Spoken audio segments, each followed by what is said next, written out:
शनिवार दिनांक 14 फेब्रुवारी रविवार सोमवार या 3 दिवसाच्या रात्रीचा फायदा घेऊन 2 आरोपींनी 2 ठिकाणी घरफोडी केल्याचे निष्पन्न झालेले होते। त्या अनुषंगाने आझादनगर पोलीस स्टेशन येथे घरफोडीचे गुन्हे दाखल होते। अज्ञात आरोपींची गोपनीय माहिती मिळून त्यांचा शोध घेण्यासाठी माननीय पोलीस अधीक्षक श्रीकांत दिवरे यांनी आदेशित केलेले होते। त्याप्रमाणे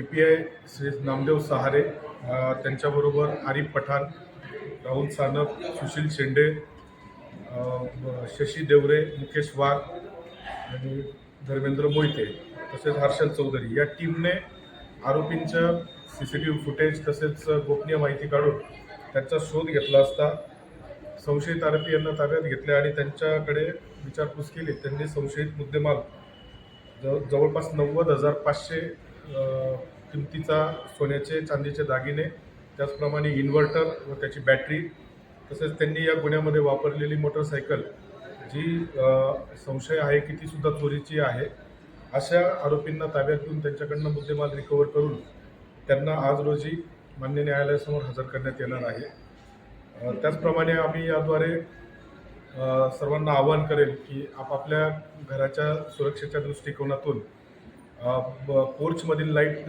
सुरू ठेवणे, त्याचप्रमाणे परिसरामध्ये CCTV लावण्याचा प्रयत्न करणे, या सर्व गोष्टींची काळजी घ्यावी। धन्यवाद। जनतेच्या नेतृत्वाचा नायक फक्त बाबा नायक।